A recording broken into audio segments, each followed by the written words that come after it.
Broadcasting live from the basement of the Pentagon. This is WTF Nation Radio. This is a public service announcement from C.T. Fletcher. I will not contribute to the pussification of a nation. Get your punk ass out there and work for it, motherfucker.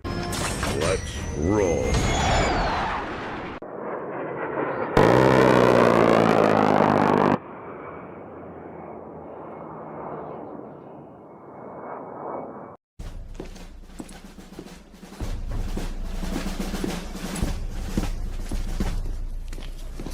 Morning, Sergeant Major.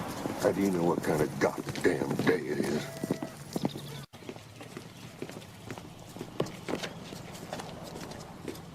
Beautiful morning, Sergeant Major. Are you a fucking weatherman now? You're listening to Sergeant's Time on WTF Nation Radio.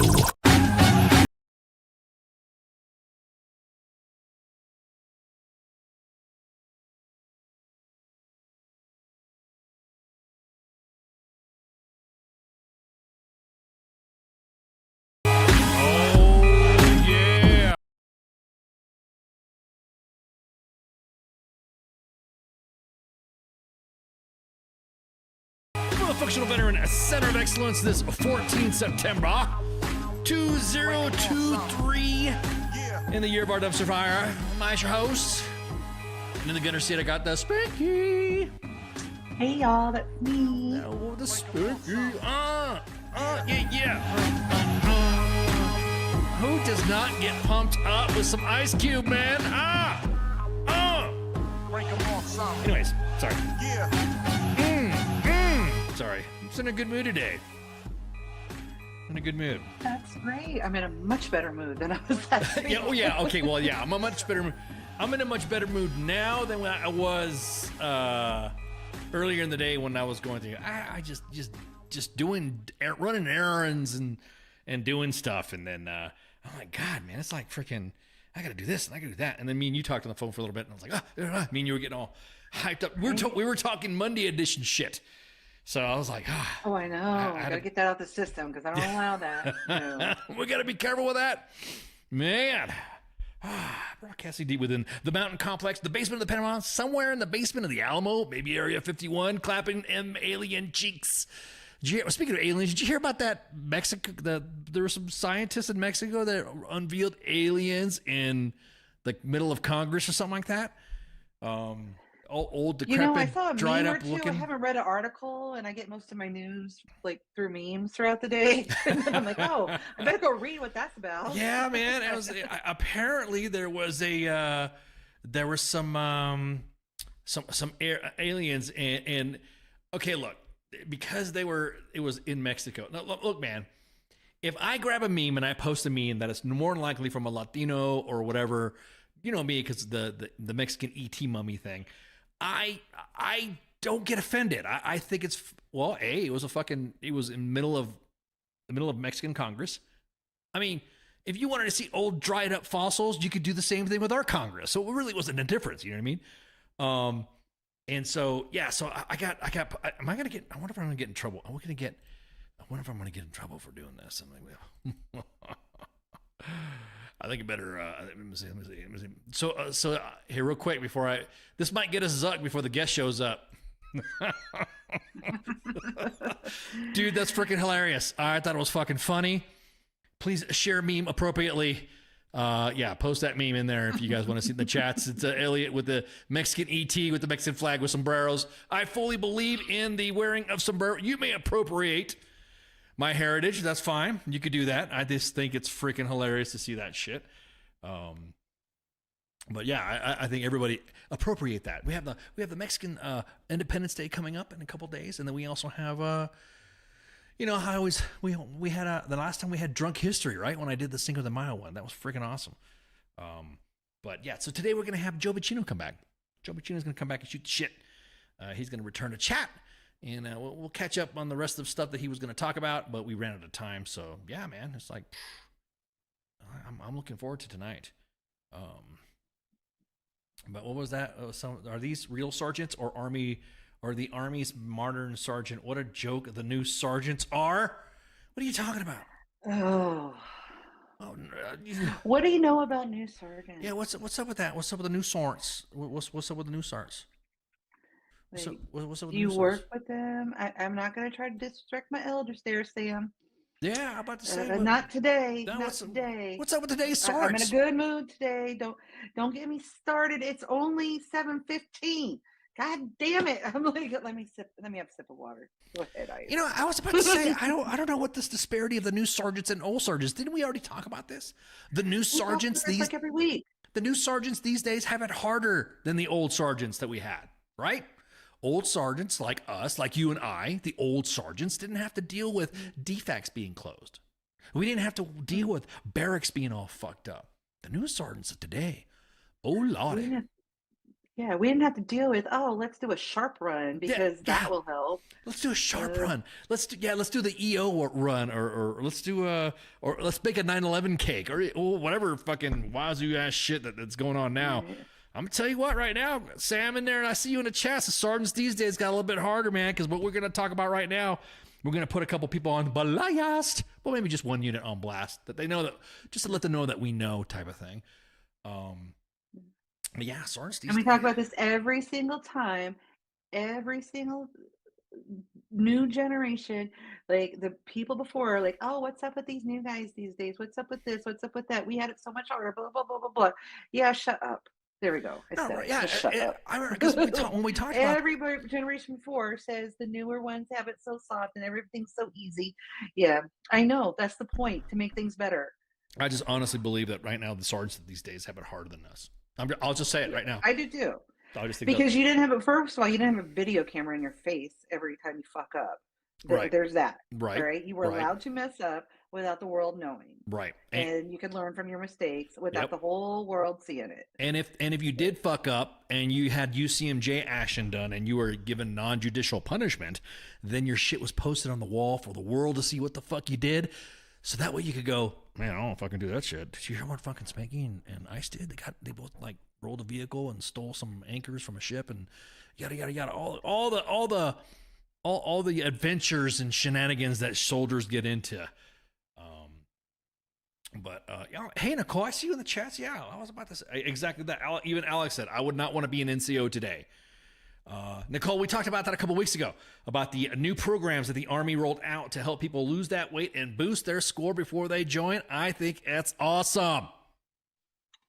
There are programs already in place within the Army once you join to do the same. Before some kids even go to West Point, there is the U.S. Military Academy Preparatory School. The same thing. So, if you ever heard officers shit talking you, sergeants, and they're a West Pointer, just say, "Did you go to prep school?" Just do that. They're like, they'll collapse within themselves because, I'm not saying that all West Pointers rag on sergeants, but when they do like to throw in an occasional jab, can't spell incompetent with an NCO, can't all these other fucking NCO means no chance outside, blah, blah, blah, blah, blah, blah. And then a West Pointer, just ask them if they went to the prep school. Ask them. And that means you didn't make it. You mean you weren't smart enough to be. Are you a 5-year grad? Oh yeah, just do all that shit. They get all butthurt when you do that stuff. You're allowed to. I mean, there's some good-natured ribbing. You're allowed, just a little bit. Yeah, just breaking balls. You know what I mean? Just break, like the sports bar, like the coach said, "Hey, I'm just breaking balls, huh? Forget about it. What do you hear? What do you say? Just breaking balls, Oh man, when he gets on a roll, bro. Oh my God, I was on the phone talking to him, and I think first of it was a bunch of euphemisms and stuff, and then we finally got to the meat of the combo, and then was like the rest of the conversation with some euphemisms and I was just laughing every time I talk to the coach on air or online or voice to voice or hey, I need to talk to him about something.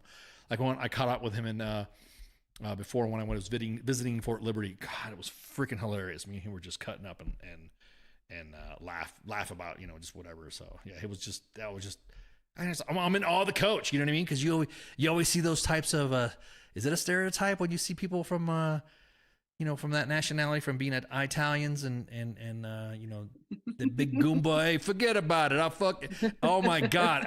He was even saying, "What the fuck you laughing at, Ice?" I'm like, bro, you're like the deal, man. You're like, hey, forget about it. I mean, he is like, that's why I like talking to the coach. So anyways, I didn't want to like go off, but You're allowed to go off. Yeah, That's what we do here. it's hilarious, man. Oh, I love my coach. Oh, breaking news. Oh shit, breaking. Hey, man. What is snap, breaking news? snap. We have breaking news and a future potential guest. Oh snap! Hang on. Oh, Spanky, you can't see this yet, but look, I cannot. you cannot. What am I missing? Oh my you're gosh. missing- Hang on. Let me put it up on the screen. Do you know who that is? RG3, dude. Hanging out with CQ right now. Oh. Breaking news. He is from right down the street here. Yeah, not to mention the fact that he is also he's agreed to hang out with the sports bar with King and the coach. Look at that. Bro. He's just a baby who graduated was it from Cove or Queen? I can't remember. One of the high schools around here. Man, that is so cool. Oh man, that's what I'm talking about. That is what I'm talking about. The CQ right now is hanging out doing an exquisite gala, deal and all that. But look at him hanging. Look at him hanging out with. Damn. Hey, Coach Prime, answer my email. I'm still trying to get you on, baby. But yeah, look at that. Look, CQ looking good, man. CQ's looking all fabulous. Look at that. Look at that. Just looking at him all distinguished gentleman. Distinguished. Man, he took it. Yeah, no. He CQ even said that he took his information down, and definitely we're gonna get. Nemo is we're gonna get Nemo on the social media, the socials to post that everywhere, tweet, Insta, whatever, just to get it out there, man. That is so freaking awesome. OnlyFans. Oh man, yeah. You know what? Let me tell you, because I said that, that platform was not supposed to be exactly what it is known for, and a lot of people were doing it because a lot of things get sucked. That was what it was intended to be, so you could post uncensored content on there, and at the beginning, a lot of comedians were posting things that would get sucked before because of community standards and stuff. And because I used to have an account, I was following a comedian on there that would post more raunchier type comedy that you really would get zucked for and stuff. Right, It was exactly. great. Right, exactly. So, and those people moved on to Patreon is what they did. Wait a minute. So, whoa, hang on. No, hang on. So you're saying that OnlyFans was only supposed to be if you want to post whatever you wanted, you didn't have to worry about getting zucked. But now it went on. Yes. It went on to Raunch. Now it's a Raunch well, site. But those were the only people that became successful on it. The people that were posted. Yeah. Yeah. So do you think? Okay. So here's we have a back and forth question about we have the status of reservists doing reservist things, and then when they're on duty, they don't do certain things while you're reservist. And one of the questions was, or one of the debates, or one of the arguments was that do you think somebody who is a reservist, if they're doing reserve stuff and they're a reservist and they report to active duty and then they come and then they don't do it. For instance, women and men should they be able? They absolutely should be able. They should be able, Absolutely. as long as they're reservists, right? We're talking about reservists, right? Absolutely. Okay. Absolutely. So it's like Tulsi. If they can have, So Tulsi Gabbard can talk all her shit and do all the fuck she wants, or whatever, because she's a reservist. And then if she posts something, it's not a big deal, right? I mean, I'm just because. Well, that's my point. If Tulsi can be a freaking politician and do all this, then why can't so and so have an OnlyFans and sell booty pics or whatever on her civilian time or his, equal opportunity? Right. Again, if not, then nobody should be able to do anything. But just not in uniform and not making it seem like the military is endorsing those acts or opinions based on whatever, right? Yes. Okay. I just want to make sure. I want to make sure because there's individuals out there. And I think our clearance policy, when you fill out an SF-86, I don't remember. It's been a minute. I got to update my shit anyways. There's a I think is there a clause? I mean, there's something that already asks you if you are a part of an extremist organization attempting to overthrow the U.S. Is there a porn clause? Is there an ethical point? Here's what I'm saying, because it was a good debate going back and forth, and it's almost like, to me, it's like, are you going by a moral sense or are you going by a regulatory sense? So If you But have, that's just it. Everybody's morals are different. correct. So you can't like. So if you have an OnlyFans and you're a reservist, rock on, right? You shouldn't give a fuck, Oh right? no, I don't even think it should matter for active duty soldier, to be honest. Like, but that's just my opinion. Like, Correct. if you're gonna do this in your off time, if you want to show your booty hole, like, more power to you. Like, that doesn't affect like the way you shoot, move, or communicate to me. Right. So That's my opinion. okay. So then let's up it. Let's up it then. Individuals that throw thirst traps, guys and gals, they both do it Yes. on Instagram, and they're active duty. And do you think that's while But in see, uniform? that's just it. They can do but that's just it. That's such a fine line. So if they can post all the pictures that they want in bikinis and this, that, whatever, so where's the line? Where's the line? You can post thirst traps. There's nothing wrong with that. Yeah. So where's the line? Like, how much clothes are you supposed to keep on? Am I never allowed to be naked ever? If someone else takes the picture, like if I go to, let's say, Hippie Hollow down at Lake Travis, and someone sees me there, and what's the difference? That's what I'm like. Am I not allowed to go to Hippie Hollow? That's what I'm saying. Yeah, because then there's some nude pages and stuff like that. I mean, Yeah. when I was stationed in Germany, you can imagine the awkwardness when you're when I was at a Schwimmbad, when I was at a how do I say this? At a I guess it was permissive to wear certain things or not wear anything. And I'm sitting there in the Schwimmbad doing my thing, hanging out, and the next thing you know, I see a couple of individuals who were part of the division staff that were not clothed, that got really awkward when they go, "Oh, Sergeant Ramos, what?" So it's like, it's a cultural thing, right? So it's like, Yeah. like with me, if I were to go and because there's some saunas and stuff, there's dudes that go into saunas with just a towel or Ranger panties. I prefer Ranger panties. Yeah. And that's I mean, that's that. Oh, yeah, Pip even says, when I made my Tinder, I had a good amount of female soldiers that were thirst trapping. So, but they were in uniform. And How so did you much know? of men do too. Yeah. Like, I can pull up Tinder right now, and there's 50 males on there in their uniform. Yeah, and they're all like doing. They are advertising that they're in the military because that's what attracts women around here. I mean, not me. Oh, Right. Shit. That's why That makes me immediately swipe left. I do not want anything to do with it. Nope. Sometimes I think that it's overdoing it. It's like if you I don't know, maybe I'm different like that. But if you overexpose, you kind of like ruin the interest. You know what I mean? Like, okay, yep, you got tits, or you can say the same about guy. Yep, you got abs, or you got, you're in shape, or you got tits, or you got whatever. At that point, it's like swiping. I'm swiping. It's no need to see this. I'm like, I'm already seeing it. If I'm already seeing it, then it's like, okay, then, the whole idea of that thing anyways is like the power of suggestion, the thought, maybe if that person, I wonder what that person looks like if they're dressed seductively. I wonder what they look like with, with nothing on or something like that, right? No, not now. Now they just throw all that shit out. You go to Instagram and they literally just like, man, okay, I guess if you've seen it and everyone else has seen it. Right. And again, but like I said, going back to what we're saying, I just think that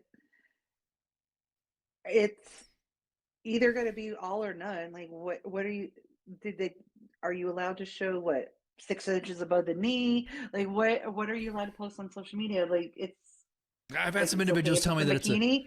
I had anybody tell me that it's a clearance issue. It's a fact where someone can wear, like, it could be blackmailable. And I do know, we do know of cases. I mean, you've talked about this, of cases of soldiers but that's just it. as revenge porn. You know what I mean? Soldiers will get it. So if someone gets a picture of me and they post it on there and they go, I'm going to tell your friends and family that you got this picture going on. And I'm like, bitch, it's already posted. I mean, you got to log in. Yeah, but that's just it. If it's something that people are posting themselves, how is that going to be?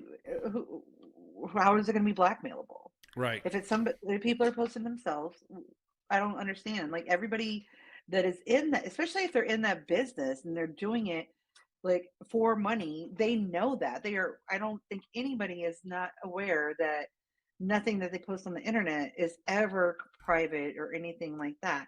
It would be different, like I said, if this was like a couple or something, and they took pictures like in the privacy of their home that was never meant to be posted. That's different, Right, and right, that's a crime. Well, at least in most states now. right. Nowadays, yeah. Well, but Yeah, but so I just kind of think like if you're a reservist, like right now, if the policy is that you can't do it while you're in uniform because it looks like you're endorsing a uniform, or it looks like you could pose any possible ethical situations because of it, then yes, I obviously you have to go by the policy. I mean, I don't think, but reservist now, active duty, it's does it have a, what is it that's ethical about it? I mean, we're already starting to open up a lot of what is allowable that we used to consider taboo. You know what I mean? Like saying, like, don't ask, don't tell. Everyone thought that Right. everyone thought once "Don't Ask, Don't Tell" was repealed, it was going to be the destruction of the military, and oh my God, all the fucking drama that happened when not a damn thing fucking happened. At that point, it was a lot more of the LGBT community allowing to be more open and being just relieved, I guess, by the fact that that they're able to be themselves. You know what I mean? So I would just kind of like things like, what is moralistic? Because then I was saying, but that's just it. Who gets to decide what's ethical? and what's exactly, not? exactly. That's my thing. Who decides what moralistic and ethical it is? I mean, look, if you're not going to fucking slam people for what happens in the UCMJ anyways, if you're paying attention to somebody's OnlyFans, it's either because you fucking want some and she rejected you, or or you're creeping when you shouldn't be. You know what I mean? I mean, I think I even told you. I know I've told you, or I don't know if I've told this on radio, but back when I was a specialist and they were renovating barracks, my sergeant major, battalion sergeant major, recommended disapproval on my packet to live off post, and I was like, what the hell? Like, I had all my stuff lined up. My budget was done, everything was like, I'm like, and my supervisor was like, what's wrong with her packet? Because he found out I was moving in with who later became my husband, because that was who I was moving in with, and he didn't believe in people living together before they were fucking married. And trust me when I say, I didn't even have to get my supervisor fought that battle, because she was like, oh hell no, you can't be putting because he was a preacher too. Oh, and yeah, see? Yes. Oh Yeah. yeah. So she fought that before I even heard about Yeah. it, because she also knew me, and I was, Specialist Spanky did not know her manners yet, and like her military bearing was not on there yet, and she would have lost her shit if she'd have heard that before she had taken care of it. So yeah, yeah. like, No, I hear you. told that sergeant major all the stuff about it- him and his religion. Right. Because then it almost has been like, and then what just pisses me off is that when people bring the bedroom and religion into it, I always say this: there's a reason why places of worship and places of that type of stuff have doors on it. It's none of your fucking business. It's like nobody's business to what religions you cater to or not cater to, or whatever, or who you are sleeping with or who you involved with. And like you just said, it's those individuals that I don't like it, or because I think it's immoralistic. I think to me, it's nobody like right now. I used to be kind of like, how do I say this? I used to be kind of a type of person when it came to the use of cannabis, marijuana, and how is it when it came to the whole use of it? who was part of it, the groups of people who centered their identities around it. So I kind of like thought, I mean, we all kind of grew up, drugs are bad, okay? We always fucking had that. You're gonna get busted if you can't smoke weed. You're gonna get in trouble if you're in the army. You can't smoke weed. You'll pop hot and you'll get in trouble. Everybody kind of fucking knew that. But then after being out and after going through pain stuff or pain therapy or whatever, and then doing homeopathio stuff and some of that stuff, there is the discussion of using magic mushrooms in the treatment of PTSD and all that. Now, if that had been like me back, I'd say maybe 10, well, I've been in the army forever, so I would say further back, I probably would have said, nah, that's not legal, you can't do that. But then now, after being out and then going through all the fucking MilMed, you know how MilMed is, they love to treat you fucking good. And you have to do pain management. Would you rather take an edible or deal with what the VA or the military gives you when it comes to oxys? My answer to this now. Right, exactly. It's so it's like, to me, it's like I grew. Did I get open minded? Did I get to me it's not a big deal anymore.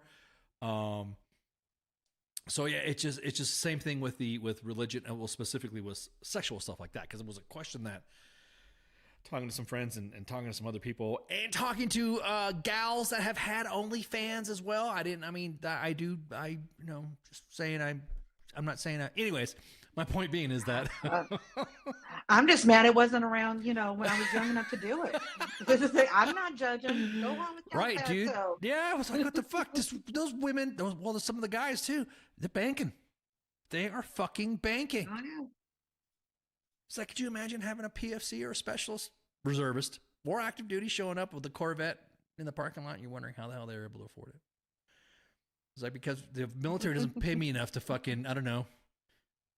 Yeah, everyone's talking about the DARE campaign. Yeah, just say no. Yeah, exactly that. Just say no. Don't do drugs. Right. Don't do drugs. Now, of course, I am not at all saying that you should go run out and go commit crimes that are against the Uniform Code of Military Justice or your local, state, and federal laws. But I'm saying we're just debating. We're just debating. I don't want anybody to go. Fucking WTF Nation Radio was talking about blip the bed. Ice and Spanky said, "Smoke pot and show your butt." So you said it's okay to eat ass on video and then eat an edible. I did not say that. We did not.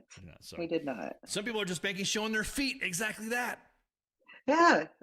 So that just brings up another point. Is it okay for, active duty Sergeant Major to make bank showing their feet? What's wrong with that? Right. What if it's just feet, right? If it's not sexual, yeah, I mean, is it the stigma of having the account or of the activity? Because I want OnlyFans of me making Mexican food. I mean, I'm sure there's I am sure there is a kink for everything, and there's probably somebody out there that will pay to watch you make enchiladas. That's right. Making some enchiladas or chorizo and eggs for breakfast, or some tacos de carne asada. It might be me. Some I might be the one. Damn, this fucking fan here is like really paying the subscriptions. Who the fuck is this? It's fucking Spanky. No, but that's what I'm saying. It's like that. It goes back into it's debatable. And are we coming with the times to where we got to remove the Puritan stage? Because, remember back in the day in the Army, you can't, shucks, darn, and, those, the names that would throw out just the vernacular and how a soldier talked back in the day, the way soldiers talk now, think about it.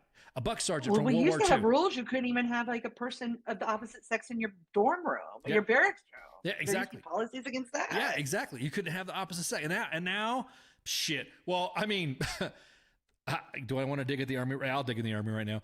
They don't even give a fuck about your barracks anyway, so they're not going to find out. Right? They don't give a fuck. Have mold in there now. Yeah, exactly. You have mold up with the opposite sex. They don't give a shit.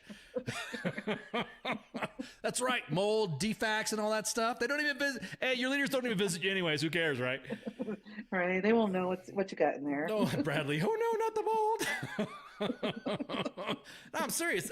That's what I mean. It's a debate back and forth because, like, if a woman wants to or a guy wants to show off their gains or they show off their and they're in the reserve status, people find out that they're in the reserves. And then immediately they'll fucking attack them for having an OnlyFans, of course, except for the subscribers, except for those creepy field grade officers that like to want to know who they are. But then they don't give a fuck. The majority of people don't care. But then when it comes to, again, I'm going to bring her up again, Tulsi Gabbard saying something, then immediately everyone's like, oh my God, she's fucking being this, she's saying that, she's saying this, she's saying, like, nobody can have an opinion anymore. And then they want to attack her service, even though she's a lieutenant colonel in the Army Reserve. They're attacking her service because of what she's saying off duty that you and I would say all the fucking time. You know what I mean? Like me and you say look.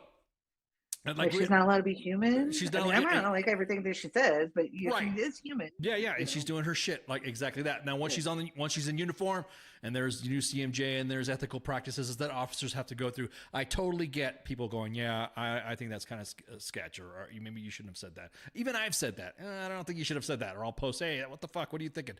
That's only because all sergeants speak to colonels that way. So, right, or sergeant major. So to me, it's like we have to come to some sort of, we have to come to something. We have to, because all it's doing is the division of going back and forth of who can say or who cannot say something. Because I'll be honest with you, there's some people that are opposite of Tulsi Gabbard's political leanings that have said the most worst fucking shit. And then someone will say the typical PAO response, it's a nothing burger. It's not a big deal. It's not a big. David said that ICE, they want to see you make enchiladas and tacos in your silkies, also known as Ranger panties. Well, guess what? Every WTF Nation radio broadcast, I am broadcasting in Ranger panties. I am wearing Ranger panties right now as we speak. So yeah, I just throw a t-shirt on and this hat that I got from the PSYOP kids. It's a brand new hat, and I'm trying not to make it look like a flat bill because people who wear flat bill hats, you just can't fucking trust them. So I got to make them my farmer curve there. The horny privates will care because they get to see the hot blonde LT and the brunette sergeant going at it. Now there you go. I'm glad you brought that up, Pip. Having that, is that a disruption to good order and discipline? Do you know what I mean? Is so if you saw. I mean, that would be against UCMJ anyway, because that's fraternization. So that one doesn't make, Yeah, so that's true. That wouldn't happen. That's right. Well, the reason why fraternization policies came out was because all them NCOs are grabbing all those hot LTs that fucking the field grades wanted. And so they're haters. Right. That's hater. They're habitual line stepping Sorens. We just decided to hate. So yeah, we have to have a line. We have to have something to where either we don't give a shit about society's ilk or issues or whatever, or we do. I mean, most people will complain anyway, is that, oh, well, sergeants shouldn't be doing that, or sergeants and officers shouldn't be doing that, or whatever. All you got to do is go to a conference and see how everybody's dressed, and you know what their political leanings or religious leanings are. You know what I mean? So right. You see somebody running around. And then you would also know who's the officers when they had the cargo, purse pants on. Yeah, they got the cargo shorts. They got the cargo shorts with boat shoes on with a pop collar. Yeah, those are the officers that are hanging with their slick hair. And then NCOs are running around with Harley Davidson t-shirts, some jeans, and a jacket or something like that. That's usually definitely a couple, or just a few, grunt style shirts. Yeah, you got to screw some grunt style shirts and some Ranger up shirts. And then you got one guy. There's always one guy that's dressed like Marilyn Manson. At least you one. got that one goth kid, yeah, or you got the cholo. You got the cholo guy who does exactly. What are you looking at? And you're like, what? What? So you got exactly that. The one that invites you to the carne asada. Exactly that. I think I will do Ranger panty cooking. If that's OnlyFans and it could happen, watch out. There we go. You gotta make that money now. Yeah, exactly. So here's my thing, though. Here's my thing with that. It's that we have to find out no matter. Alex got a good point too. No matter who does what, somebody will bitch. You could cure cancer and somebody would bitch about it. I guarantee it right now. Oh, yeah. Right now, you could have the most hottest take on social media that everybody knows deep down inside is fucking true, and depending who says it, it will depend on the reaction. If it's near you, of course they don't like WTF Nation Radio or WTF Moments, and they'll like shit talk us. But if it's somebody from the fucking respected people, oh well, Bob's got a very good point, and blah blah blah, that's great. But if a specialist says that, or a buck sergeant says that, that's a fucking issue. Frankie, wait, thanks Frankie for hanging out. This is super entertaining. Hey, we're just talking about Sorent shit right now. We have 6 other shows. We also have Friday Night Freedom. We also have the Sports Bar on Sunday. Monday edition with We Talk Shit Talk politics and all that. And then we have Pop Culture Warrior. The Smoke Pit with the Joes on Wednesday. And then here, Sergeant's Time, where you get leader professional development and discussion of what leaders go through every day. So there you go. That was a cheesy pitch right there. You did it so well.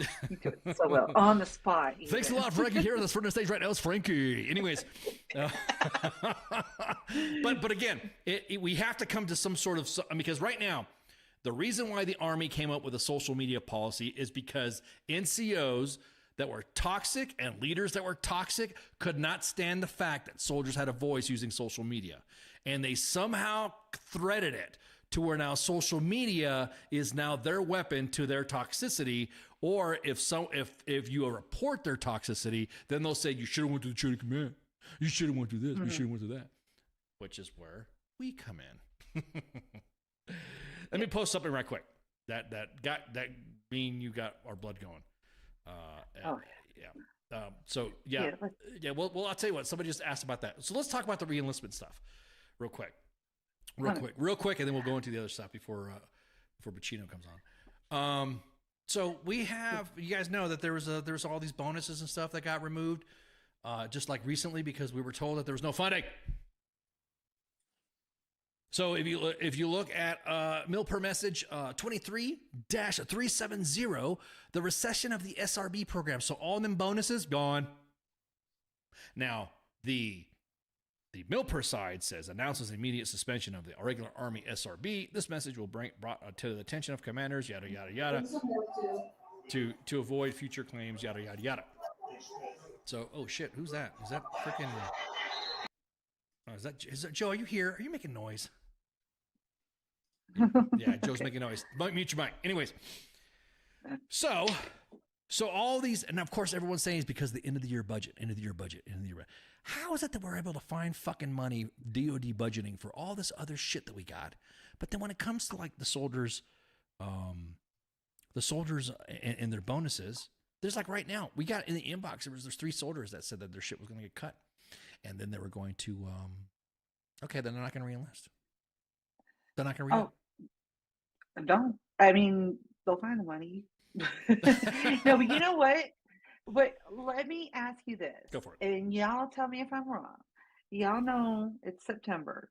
How many of y'all have been told over these last probably week and are doing it right now, we got to order all this stuff and spend all this money? Y'all know this happens every fucking September. Yeah, exactly. Into the FY funding and yada, yada, yada. Yeah, exactly. We got to spend all this money. We got to hurry up and spend it because I know I have worked in many a headquarters, and every fucking September we got to buy new furniture. We got to buy this. We got to buy that. We have to hurry up and spend all this fucking money. Right. So this is it's happening everywhere right now. You know it is. I think this is when we need to get our congressional staffer person, subject matter expert, Amy Sanchez, to come back on to talk about the funding stuff. She needs to come back and shoot the shit with us anyways. It's been a minute. Yeah. But yeah, we need to get all the congressional discussions and lines of funding with money and all that. Because here's the thing that's pissing me off. That this might be a little bit of a Monday thing. It pisses me off when someone talks about money needs to, and these are critics that talk shit about sending money to Ukraine when they say, well, we need to fix our community first before we start sending money out. But then you start digging deep at those that are saying it are the ones that don't give a fuck about their communities to begin with. Mm-hmm. So I'm just saying, if you want to I just can't believe that if all the discussions of what we're doing for Indo-PACOM region or all the discussions that we're doing for Ukraine, and again, this is not a dig on Ukraine, it's just that we can multitask. We can multitask on where we can send money, and you would think the whole people first mantra would be that first. What do we got? Bonuses? Yeah, good. All right, there goes the money for bonuses. Hey, what about money for barracks? Yeah, we need to do that. Okay, what about money for DFAC? Yeah, we got room for that. It used to make me mad when someone would say, well, you know, the reason why the defects are all fucked up in their clothes is due to lack of a fucking head count. Have you ever been in a fucking range? What do they tell you when not everybody's fired the fucking ammo? What do? We spendex, right? We fucking sit there and we have kids going over and over again, firing the fucking weapons who can't qualify, or lock and load, go full auto, rock and roll, baby, and we fucking light it up, right? We do some, you know. And that is just because they make it so hard to turn ammo back in, and you know that's why. Exactly. So why don't we do that with Army Chow? Why aren't we doing it why aren't we looking like this? And right now the Maneuver Warfare Conference is going on at Fort Moore. I want to know. I'm curious. I used to get invited to stuff like that, but I don't know why. But I like to know, why aren't we using that type of money or that type of mentality, spending mentality, when it comes to Chow and the barracks? So DOD civilians might be on a hiring freeze too. I've been hearing that on the POA position. Yeah, they're doing the same thing. Doing the same thing. How do we fix the recruiting crisis? Well, I'll be honest with you. There are soldiers. Pay more. Pay more. It's simple economics. Pay them more. I would say that. But some of the soldiers are actually saying that I would re-enlist to stay in the Army if they just fucking listened to me and treated my family situation. Listen to my family situation. Or listen to whatever. Recruiting and re-enlisting, two different things. Yeah. Keeping them in and getting them in, two different. Correct. Right. Keeping them in. Oh man, see, that's another thing too. We fuck up at the end. We do great at the recruiting stuff. We have the Army Future Soldiers program, where the soldiers who are not making it academically or physically, bam, we get them in there. Wow, we're all motivated to do that shit. But as soon as a soldier wants to get out, then all of a sudden they're treated like fucking they got leprosy or something like that, or Oh, yeah. or they need to quarantine. Can we say COVID still? Anyways, they're treated like they have Panorama. yeah, they're treated like they have a fucking plague. And so, for instance, right now in the inbox, there's a soldier who is company commander, and this is inbox. It'll get posted, by the way. That you just got to wait till the admin schedule it. But I'm giving you all the sneak peek. There's a soldier who had a company commander show up and said, I want to make sure that re-up is happening. Re-upping is happening. Re-upping. And I want to talk to all the soldiers of re-upping. Well, soldiers like, I'm going to ETS. And the same commander downgraded his ETS award from an ARCOM to an AAM. And I don't think commanders understand how much that they do have an effect. Like, you know what this soldier does now? Not just tell us. yeah. You know who else he tells? Yeah. Everybody on his social media, all the people in his community. And where does that get back to? The people that might join. Yeah, exactly. And then hear that shit like this. Yep. It's not just us that have kids that will never join. Like, that's me. Right, not every person, but like, right. Yeah. Social media. I mean, we always play that. That clip from the Army secretary. And you know, she does bring up some good points about the use of social media, but she also has an incorrect statement about WTF moments. Is that what? I mean, luckily, I don't know. Maybe it's just the dark side of me that doesn't want to come out, or I have to take a breather on my temper. But sometimes I just want to post every fucking thing that's out there. I mean, just like in the comments, like when we're in the ops chat, or we're in the ops, when we're doing our ops huddle and we see the fucking the videos and shit that we get, and everyone's like their jaws to the floor, and it's just like that's what's causing it. I mean, if you're not paying attention to soldiers in the barracks or their fucking housing, or asking how their families are doing, ask their families how they are doing with their soldiers being there. Then yeah, this next one's gonna be this last thing before Joe Buccino comes on. Before we take a break, this is something that just popped in the inbox, and I'm like, this is hot off the press, by the way, and will more likely get posted up. New business rule for an NTC. If you leave for ETS, if your leave for ETS doesn't start before 22nd November, then you're going to NTC. We will have. Yeah, we will.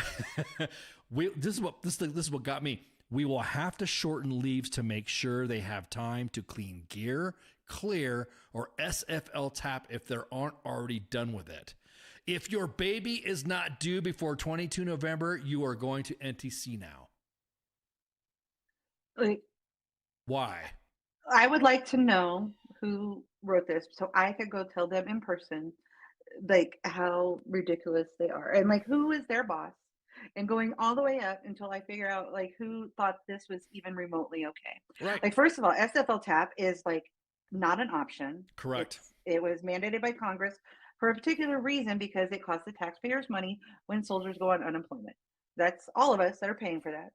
If soldiers don't have proper time to transition, they go on unemployment. Yeah, guess who's paying for that? Yeah, my biggest. Oh yeah. Oh, we're sending money to Ukraine. No, we're paying fucking unemployment because commanders again don't know how to manage people, their time, or anything else. Right. My biggest thing too is that what really pisses me off is when I don't even want to get to the last line. Yeah.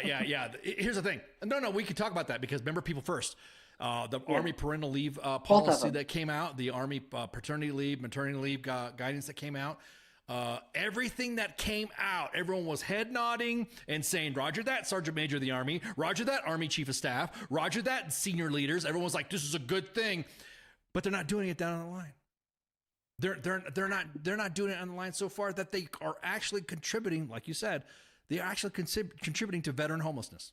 This right here is what contributes to veteran homelessness, is when we have the Army not allowing soldiers to do their SFL tap or talking about shortening leave. Now, I'll be honest with you. There should be like I don't know, another unit. And once you're a year out and you want to get out, and they said, yep, I want to get out, and I understand that I could change my mind within 90 days, but I want to get out, that person should go to another unit. Because when you remember when we used to, on our retirement orders, what did it say? You had to report to a replacement company, right? You had to report to you had to report to the installation transition point. To a transition point. Yeah, you're reassigned a transition point. I think they need to cut those orders a year out. Like, obviously, you go there and you're going through SFL. You know what? I don't even think they should. I think they should make commanders actually learn how to do their job, and that's what I think they should do. Like, hold these commanders accountable and responsible for it. Like, no, you can do this, and they need to learn how to do it. Like, okay, you don't have, and be able to tell the people above them, okay, fine, but this guy is clearing and this guy is this and whatever. Do the fucking troop test, make them do it. Right. And then the next guy above it. No, I don't think they should. They should just fucking learn how to do their job right. Yeah. And if they can't, then explain why they can't. AJ's asking is, do you think it's beneficial in the long run to lower enlistment standard and the way the BCT? See, that's the thing. The standards aren't being lowered. You remember? That's why we have the Future Soldier Army course, the Future Soldier Army Prep course. Up to the standard. We're bringing we're bringing soldiers up to standard. We're bringing soldiers. I would rather have a platoon of those kids. I'm gonna tell you what. When we had a show, and me and Spanky got all in the fields watching those little kids just being happy to serve and being happy to be able to serve and wear the uniform. Rather have a platoon of those kids than some of the ones that are shit talking that never joined or hit out 20 years of fucking Infinity War that didn't want to, commit themselves to the fight that they, whatever. And then now they're shit talking veterans. But yeah, exactly that, AJ. This is the reason why soldiers want to leave, just by right there. This right here is text like this. So, yeah, I think that was the only thing we wanted to talk about anyway. So. I don't know, just like, this is fucking ridiculous. What is it? Just let me go down and show this guy to his face. You know how they have. Don't even at the right door. You are. Goddamn University of Phoenix. Yeah, exactly. So, yeah, University of Phoenix. Man, anybody. ETS retirement training should be a thing that the platoon sergeant, first sergeant commander should be able to have responsible for their positions. They don't understand the process for ETS and retirement. I have 2 of those battalions at the FSP here at Fort Jackson, and the program is working. I'll give them that. So that's what Bradley said. Oh no, they know. They just choose to ignore it. Yeah, because exactly. They don't want to tell their next level commander, like, I don't have enough people because of very good reasons. And never mind. I'm just gonna go on this whole rant. And I don't have time for that because we have a guest coming. And he's patiently waiting in the green room. He is. He's good to go. So let me see if you can. Let me pop him in there. There he is, right there. And he's just. I'm pre-showing him off. So, anyways, we're gonna go ahead and take a break, and then we're gonna have our guest Joe Buccino coming on, and so everyone refill their glasses and shots. WTF Nation Radio. WTF Nation Radio. Take it from me, Ice. You can't just float around space not caring about stuff forever. The voice of U.S. Army. WTF Moments. This is WTF Nation Radio. Shit in the bag, Pogue. If that's really a thing, and I get authorized to do it once, it's pretty much gonna be me sitting there talking shit, like, constantly.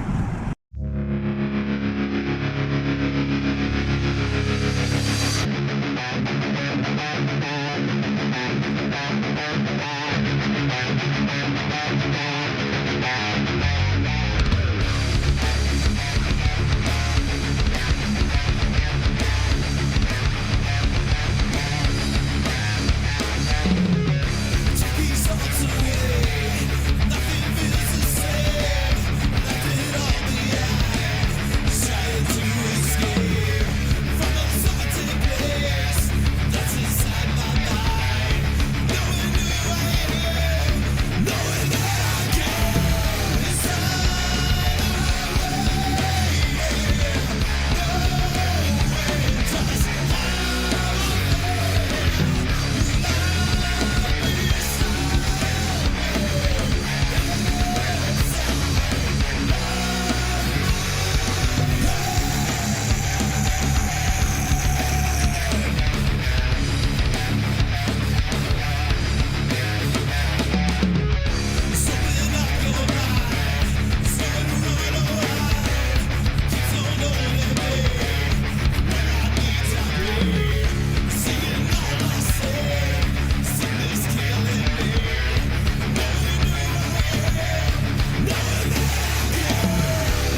so sad.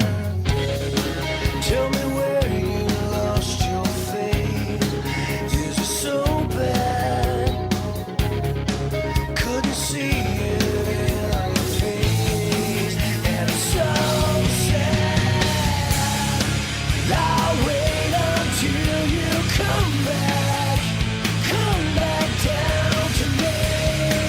I'll wait until you come down. Come back down. While you keep it in your head. Is it so bad? Never heard a word you say it. And it's so sad. Tell me when you lost your way. 'Cause it's so bad. Wanna see you when I pray. And it's so sad. I'll wait until you come back. Come back down to me. I'll wait until you come down. Come back down to me. I'll wait until you come back. Come back down to me. I'll wait until you come down. Come back down. Is it what you want? Is it what you need now? Is it what you breathe? Is it what you're feeling now? Is it what you feel? Is it what you're feeling now? Is it what you wanted?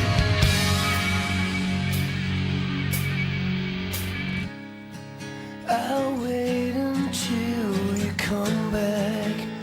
Come back down to me. I'll wait until you come down. Come back down to me. I'll wait until you come back. Come back down to me. I'll wait until you come down. Come back down. Hello, hello, you. Will you come back down to me? Hello, hello, you. Will you come back down? Hello, hello, you. Won't you come back down to me? Hello, hello, you.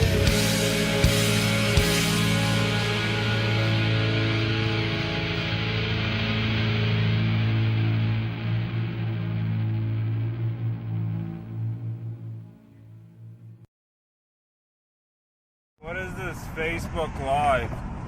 I've never heard of this shit. I am here determined to stop this future atrocity. This station is now the ultimate power in the universe.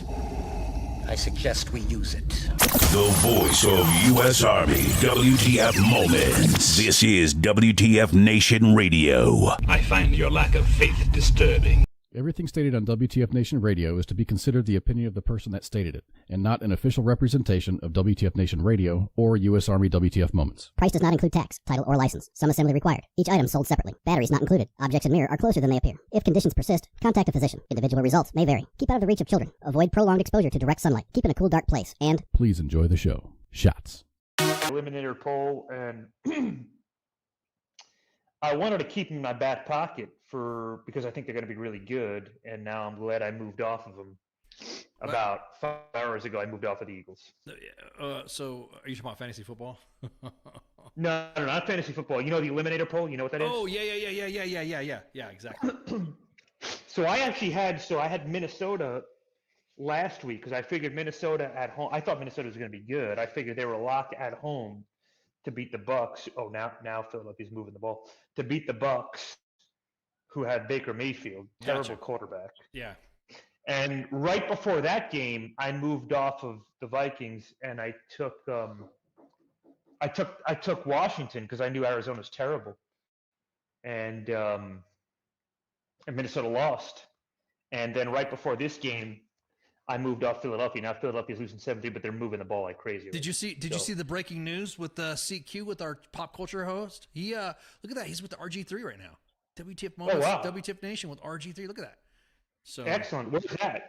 That's I guess there's a veteran benefit gala that CQ is going to fill us up on, but he's already in talks right now. He's going to be he said yes to committed to us. He committed to our team. He committed to he's going to come on our sports bar show. So hey man, whatever happened to Jose, the sombrero guy? What's the story? What happened to that guy? What happened? Well, there's no need to have Jose. Why do we need Jose? No, but no. I mean, I just mean like, is he still part of the WTF organization? Oh no. That Jose. Well, Jose has. Why you ask me questions like internal shit here? Jose has. We're talking about, man. We're addressing the WTF Nation. Here, hang on. Here. I'll do this. Well, first off, Jose went to, and then he went to, and then he went to, and then he went to there. Mm-hmm. So, okay. Bro, tell the story of what happened, because I actually don't know the story. Who used to be running the WTF, and then he like disappeared in the middle of the night? I used to be in touch with this guy. Who was running the main WTF, and then the guy like disappeared? We're not going to talk about that. What are you talking about? Why are you bringing that shit We're talking about everything, man. No.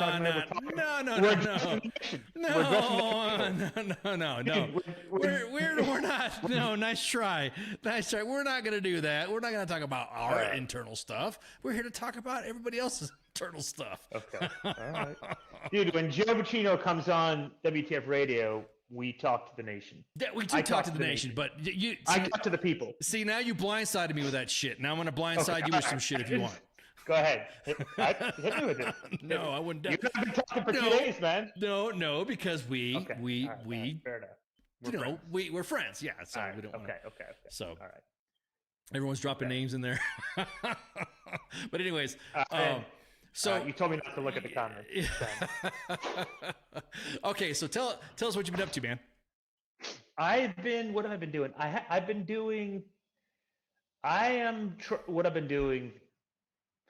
Complicated. I'm trying to make a long story short. I've been, doing myself, man. I'm doing myself. I have a lot to, that I have a lot to process. There's a lot that's happened. Going through all that, processing all that. Sort of starting my own thing over here, my own organization over here, and just trying to, I don't know. I mean, everything happens so quickly with me, man. You know that everything happens so quickly, and you want to get closure on. I was in the Army for 27 years. You want to get closure on all that. You want to process everything that happened, and that for me and mental health is important. It's something that I just think that I've got to invest in. I'm investing in it. And I think that, it's an important thing to talk about. It's an important thing for men to talk about. It's also an important thing for women to talk about. But that's what I've been doing, man. Getting back up on stage, making people laugh. Yeah, dude, what's up with that? You're a freaking stand-up comedian now? Mm-hmm. Yeah. What's up with that? That's fucking awesome as shit. I mean, It's good. I was about to say, do you rag in the Army? Do you? I don't. No, I don't do it like that. I tell stories. I relate to people. I tell stories. So the first time I did it, I kind of did it on a lark. This was in Tampa, and I went up and I told this story about, So I was in a hospital. You know that, and so I went up and I told a humorous story about that. And it was kind of on a lark. I had like 3 hours prior, I decided I was going to do it. I went up, I talked to the guy, I went up and did it. And it went, I told the story, made people laugh. And the guy who was running the show said to me, he was really good. You just need more punchlines before you get to the end of that story, because it was like a minute and a half of setting this up. And he actually worked with me. This was on a Monday night. He said, come back Thursday. He worked with me. He actually told me to come back the next day when just he was there, and he worked with me. And then I went back up Thursday, and I killed. And then I started doing it every night there in Tampa. And in Tampa, you could do 2 shows a night because there's a lot. Yeah, you could do 2 shows a night because there's about 30 comics in Tampa. There's a lot of places that there's a lot of clubs, and there's also a lot of other places that like bars and things like that that are looking for entertainment. And people started passing my name around. I was within 10 days, I was asked to do a showcase. I did really well at that. And I just kept refining it. And then I told these stories. And then I just started telling other stories about Army service. And then, I tried to start adding things that are not related to the Army, that are more related to me as a person in my life. And that's how I do it, man. I was about to say, and you do it in Ybor City, right? I used to hang my hat around Tampa, so. I was doing it in Ybor City. Well, you'd go to Ybor. I went to Ybor City. Then there's another place in right on the water there in Bradenton. Not in Bradenton. It's Sarasota. It's just closer than Sarasota. It's in Sarasota, but it's just closer. It's just inside Sarasota. And I'd go to that place twice a week. Yeah. So that's the farthest I'd have to drive. But yeah, that's what I was doing. Dude, that's fun. Mm-hmm. How do you? I'll be honest with you. I mean, is it? Here's the thing too, and I hopefully none of your fans are watching this. That way they don't get like pissed off at you or something. But is it like a big deal? Like, is it when you're telling a story, like when me and you talk shit about the Army, we're talking about the Army. But do people find it fascinating because they're not in the Army to kind of like, wow, I can't believe is that really true? And they, the humorous side of it, is it stuff that's not big to us? Do you see it resonating more with civilians, like making them laugh more? It is like something you didn't think would be funny. It's just like social media. You think something you think is funny, and you post it, and everyone's like, oh, fuck it, whatever. You don't get any reaction. But then you just post like a stupid dad joke, and everybody's fucking roaring. I mean, they're screenshotting it. They're making memes out of it. Does it resonate more with civilians from a military's point of view, like a military sense of humor? It's not that.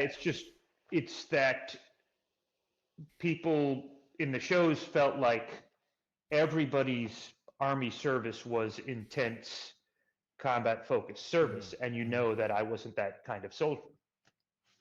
So they thought what I had to say was humorous and interesting, and comedy always revolves around an element of surprise. Of course.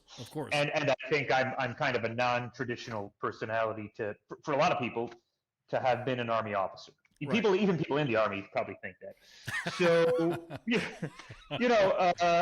I made it work. But I'm a natural storyteller. I think I'm a naturally funny person, and I was able to get over what separated me, and even separates me here in that crowd, is those comics they all talked about the same thing. They talked about smoking pot. They talked about jerking off. They talked about transgender stuff, and I just so they were all doing the same material. I was doing something that was, I'm almost 50 years old. I've had almost 30 years of Army service, so I had a reservoir of life to draw from, and I also understand the construct of storytelling in a way that they didn't. So people were drawn to me in that sense. Yeah. I was like, people like thinking you were like kicking down doors or some shit, and you're like, nah, man, I'm just a PAO. Yeah. I mean, I just mean like the club owners were drawn to what I could do because it's different from what everybody else was doing. Right. And the audiences were drawn to that. Do you feel that kind of like disrupted the perception? Because everyone, like you said, everyone thinks that, especially during the GWAT, it's not fucking. I guess not everybody did that shit. Did you kind of shatter some perceptions? I think so. Yeah, I did. That's the thing is people think, if you'd served for that long and you deployed that many times, that you'd had PTSD, that you'd killed the Taliban, and I didn't do those things. So And the truth is that most people's combat deployments were not that intense. So, and either way, most soldiers are, we come from the country, we come from society, we come from different parts, and so we're more relatable than people think. And I think I'm probably more relatable. I'm unusual for an Army. For somebody who's been in the Army for 27 years, I'm more relatable than probably most of my peers. But I think people appreciated that. Do you think your fan feedback, like the audience feedback, does that feed into your storytelling? Like, if they're laughing and they're giggling and they're making little snide comments that you can hear, does that help you out when you with your monologues and stuff? Yeah, I got to know pretty quickly where the laughs were going to be, and what I had, I'm also a Shakespearean trained actor from a very long time ago, but performing, providing speeches, talking to people is an element of, pace, tone, pitch, timing. Ultimately, it's timing. Right. And I've mastered those things. And so, and the other thing is I can write, right? Good writing is good writing. And so if you're naturally funny and you can write, you can apply that to any element of communication, whether it's this right now or whether it's getting up on a stage, or the principles of communication and the principles of just being funny and relating to another human. Ultimately, in any engagement, man, whether it's talking to you on the phone, I think it was 5 hours ago, or talking to your audience through you, people want to feel a heart, right? People want to feel a heart. That's why people are drawn to you, and that's why people are drawn to WTF. And that's what I provide. Was it intimidating at first when you got up there? Like when you first started doing it? Mm-mm. No. No, really? Wow. No. Mm-mm. I can make people laugh. I can talk in front of people. I can talk to anybody. No. Yeah, me and you have been in public venues where we've chatted with people. Yeah, and I think, yeah, okay, yeah, I can see that. Yeah. Yeah. I mean, I honestly thought it would be. I thought it would be. It wasn't. No. Mm-mm. So something that you thought wasn't going to bomb actually didn't. Is that what you're saying? Like you were making? Well, I just thought it would be a little. I thought it would be a little intimidating, because the first night I did it, the comics were there to see this other guy named Forrest Beers, who's a big comic in Tampa, and he was the show, and I basically went and just asked if I could do it, and just told him I told the guy my story, and the guy Forrest Beers, he's a young guy, but he's from Tampa, but he has an audience there in Tampa, and so the first time I did it, there were about 150 people there, so I thought it was going to be intimidating, and I also knew that all those people came to see him. Right. And he brought me up. He didn't really know what he was bringing up, but he brought me up. And as soon as I got up there, I was like, all right, I can fucking do this. That's cool. What part of the story did you tell him? I told. I'm trying to remember here. I told. Because now you're out. I'm out. Now no, I know. out. I'm out. I told the story about I was in a hospital. I told that story. Yeah. I told that story, and that's I was in the. I'll tell you.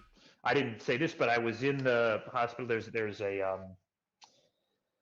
law in Florida. I'd never heard this. It's called the Baker Act, and in the Baker Act, if somebody in law enforcement thinks that you are a threat to yourself, they lock you down in a hospital for at least 100 hours, and so that's what happened. Yeah, I think it was an update of another act already, the Mental Health Act of 1971, and it brought a more up to date, I guess you would say. Is it? I mean, do you think it helps? I mean, do you think it's beneficial? Well, it's a basically no. I mean, I didn't think it helped me. basically, I mean, I was glad I did it. Let me just back up. Right. Let me just back up off of that. It doesn't give you help. It kind of puts you on ice until they can get you additional care. It puts you in a situation where you cannot have any access to anything dangerous. That's what it is. I mean, Gotcha. it's in some ways like a prison type environment. What was interesting is, the Baker Act. You know more about it than I do. The Baker Act is nobody in the process could tell me who Baker is, and I just thought that was odd. Nobody. Yeah, I was like, nobody involved in this knew who Baker was, and I just said, you should know that. I mean, what kind of, the other thing was like, No, you bring up a good point. I never found. It's found out. It's like when you're talking to a reporter and they're talking about the First Amendment and they're like, okay, what does the First Amendment say? You know what I mean? It's like I was like, you're saying I can't leave because of the Baker Act. Well, who's Baker? Well, I don't know. And Baker is Maxine Baker is a former a Florida state representative that sponsored the bill back in 1971, part of the Mental Health Act. Does that make sense? So that's her name, Maxine Baker. Okay. Maxine Baker. That's her name. So there you go. See, I just told you. Okay. No, but you're right though, because that's a good point. It's like someone talks about this act or that act or this or that. It's like when someone talks about the NDAA and then they're like, okay, what is it? What was the first couple pages about? Did you even read the NDAA then? Do you even know? No, but you're right. So okay, so it helped. You're not disrespecting the assistance that you got. You're just saying that you may have thought. I mean, obviously you're giving us an AAR. It might have been a little heavy-handed. No, I don't know if it was heavy-handed. It was just, look, I was, like I said, I'm almost 50 years old. I'm in there with, and I'm not saying anything negative, but I'm in there with homeless people. I mean, it was like, it wasn't a good situation. It wasn't a good situation, but, ultimately, now I'm here, I'm here talking to you, man. That's what's important, right? That's talking right. to the people. Shit, yeah, dude. Shit, yeah. No, that's the best part. I'd rather be talking to you right now than and to me, I think if you're able to use those resources to help you out, to me, that to me, like I said, to some people it may not consider thriving, but dude, you're fucking, you got. I'm here. You're here, yeah, and you're doing fucking stand-up comedy. I would never thought in my life that you would ever do stand-up comedy. Really? I did not. I mean, don't get me wrong, because me and you choke around and man, we break balls on each other. Shit, I almost known you for 10 years. Yeah. And holy shit, we talk a lot of trash. But to see it, to hear that I think it's fucking awesome. I mean, I just think it's awesome. Yeah. You're also aren't you now doing some like consulting shit now? Or I am. I'm taking it easy with that, but yeah, I am. Yeah. What's the premise of that? What's the job statement for that one? What's the people know who I am. People want to tap into. Look, I have a critical skill. You have a critical skill. I have a critical skill. I have deep connections in the press, and that's the thing is about my connections in the press is that I forged friendships there years ago. And a lot of those folks understand that, I'll always be transparent. I'll always be honest with them. I'll always be transparent with them. And so I wasn't one of these public affairs officers that would like hide behind, bureaucracy or I'd always tell them, even if I would say, anytime I sourced a story, I'd say, I'm intentionally just giving you this piece, this slice of it, because the rest of the pie is not favorable to my command, but you can find that part for your own, but I'm giving you this slice. And people appreciated that. So, I have those connections. People want to tap into that. I also can communicate well. I can break apart complicated ideas. I understand technology, AI. So I'm doing that. So it's like so you're basically consulting messaging people or comms or just messaging comms again. Is that what you're doing? Yeah. If there's, a lot of these emerging tech firms, or even developed tech firms, don't have an in-house comms platform, or if they do, they don't have the reach that I have, and so that's what I could provide. So you're selling that Rolodex, or you were using your Rolodex to assess. I don't even think kids know what Rolodex means nowadays. I mean, Rolodex was this big thing full of cards that you wrote people's phone numbers on, and that's what it was called, a Rolodex. Yeah. So if you hear us olds talking about Rolodex, that's what a Rolodex is. So I do more than that. So what you're saying, use your Rolodex, that implies that I'm just giving people content. I'm doing more than that. No, yeah. That's what I'm saying, but you're using your Rolodex to pull different pieces of your own resources to help out consulting. That's right. And assisting. Are you assisting firms or something like that, or doing comm stuff? Or has anybody like, oh yeah, I want to use it for this? Or what, are you there to help consequence management, or you're just there to help them? I've done that. I have done that as well. Yeah. Okay. Yeah. Gotcha. Yeah. What's some of the biggest? Well, you can't talk about it because if they're clients, it's that client privilege and stuff like that. Like, I've signed a non-disclosure agreement for all these. Yeah, I should have given you one too before the show, before you started rattling off about other shit. But anyways,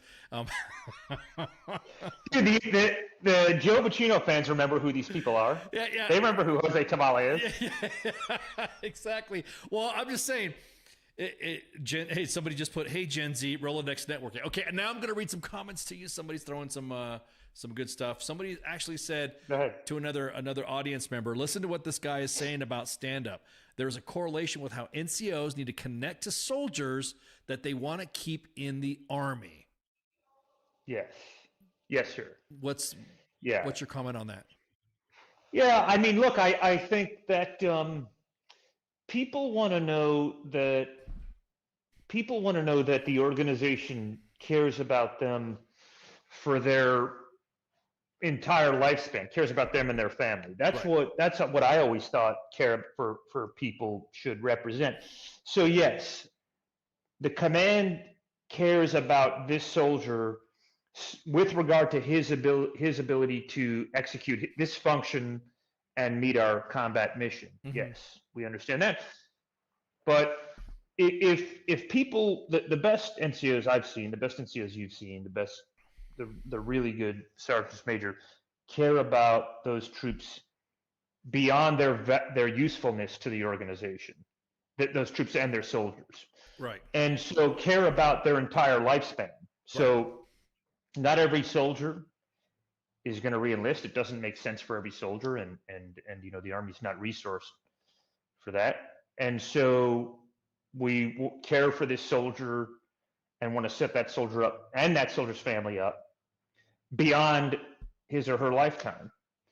And, I think if you say soldier for life and you're talking about people first, I think that should be a component of it, that you should really invest in people beyond their usefulness to the unit. You know? No, I mean, you're right, because one thing I hate about the perception that people think that WTF Nation is all about is that we're here to destroy the Army, and that's not the case. Mm-hmm. We're the biggest Army. We're the biggest Army's cheerleaders. We want the Army to succeed. We want the Army to get better. We were trying to improve the foxholes and all that, but it's just hard when we have stuff in the inbox come flying in that, like we just talked about earlier. It's just frustrating. It's just yeah. Well, one thing I do want to say, because people kind of, when the last time I was on the show, people reached out. I want to know. I want to say two things to your audience. One is that, I did have I was really in a rough spot. I actually didn't even respond to you. You, I think, got the point. Like you reached out. I didn't respond. And I think I don't want to speak for you. I think your thinking was, I want to give this guy I want to give my friend some space here. Yep. And he'll come back around when he's ready. Yep. I was in a really tough spot. I think that in the moment, I felt like the world was coming to an end. The commander that I was very loyal to for a very long time turned his back on me, and um, everything that I'd worked for kind of seemed to be dissolving. But if you keep living, you'll find that you'll get back to some place where you're enjoying life and finding value in people and finding meaning in people around you, and people do care. People I don't want to recap this. I really don't want to rehash this whole thing. Of course, and of course. No. But just two more things I want to say. Go for it. And then I'm kind of done. And then I'm kind of done talking about this. But my name was in a Military Times article. Most of that article was inaccurate, or there was some things in that article that were inaccurate. But the thrust of it was accurate. But that's a tough thing. You imagine like your teenage kid reading that, your teenage daughter reading that. That's a really tough thing. And people, for 6 weeks, people were reaching out. And so when it first happened, that weekend, everybody reached out. I mean, I had dozens and dozens of texts that weekend, and then weeks go by, and people are just getting this thing passed around. Like this, they're just getting this link. And they're like, hey, I want to check in on you and Shannon. My wife's name is Shannon. I want to check in.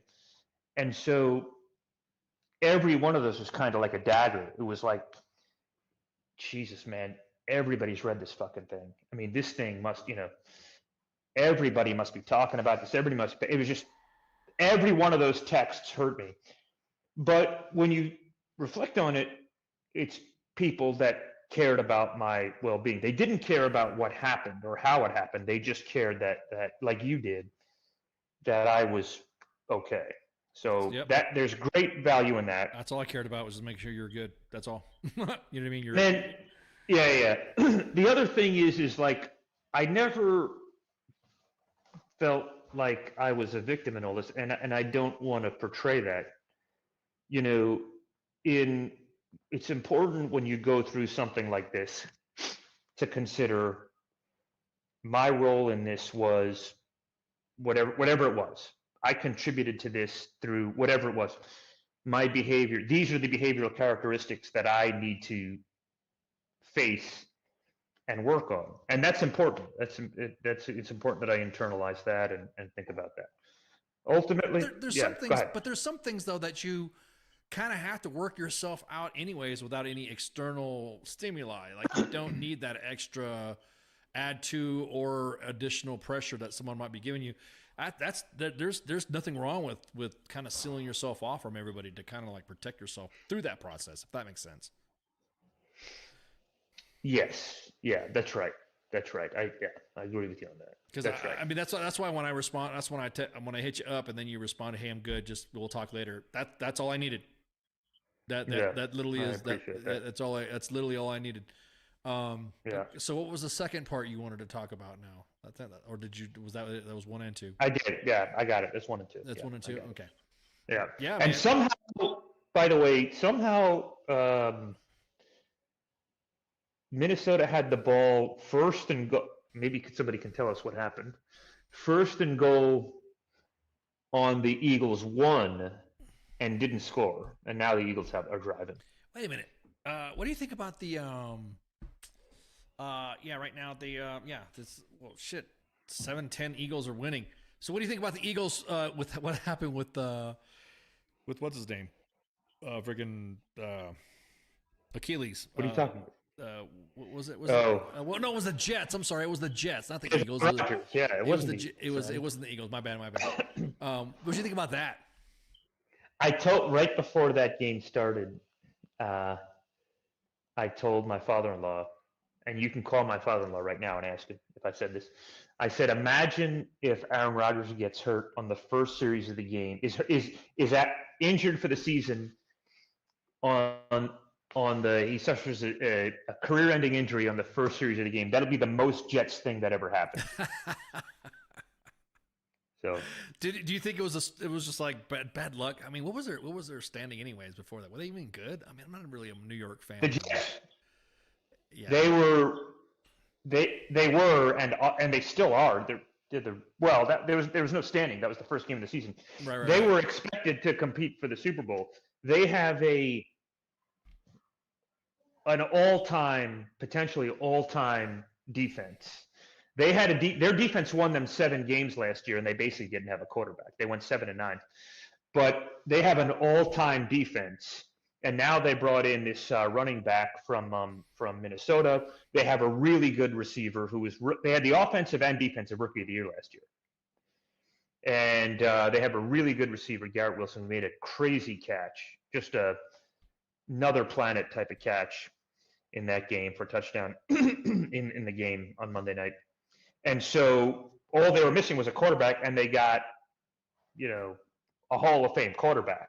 So they were going to compete, and they were just.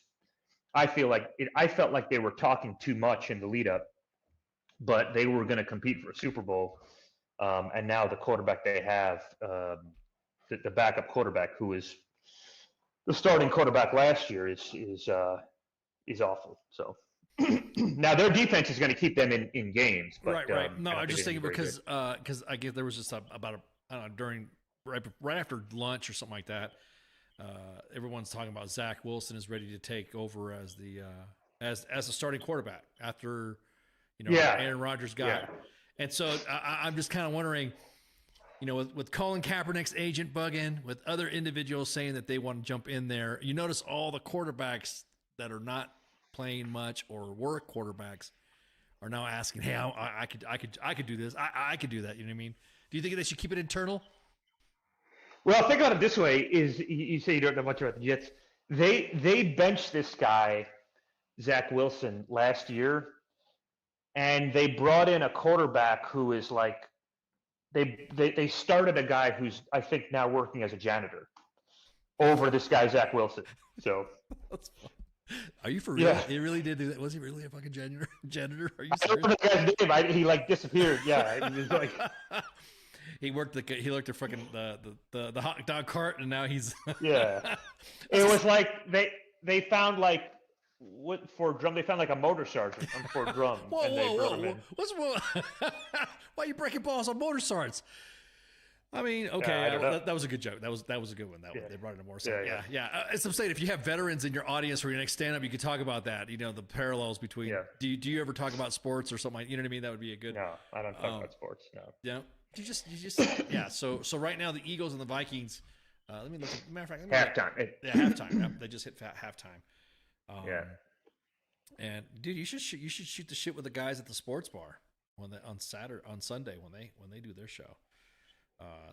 Is that? I didn't know they. I didn't know you guys did it. I don't follow everything on WTF Moments. Yeah, we do 6 shows, man. We like I said, we do 6 shows now. We're about ready to do. We're looking at doing 7. So.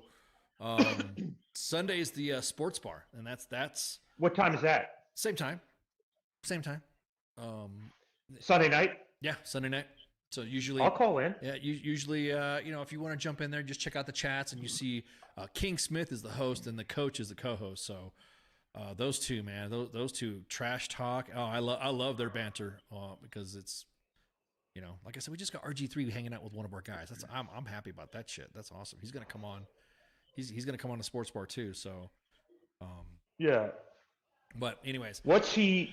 Go ahead. What's he? He's doing what he does. What's RG3 doing these days? Is he like? Well, isn't he like now a sportscaster or something like that? I thought he was doing because he had commentary on the injury, and did he? Okay. Yeah, and I think he provided some. Matter of fact, what did he say about that? Blah blah blah blah. He said something about this. He talked about having, he's got a podcast with Wave Plus Sports.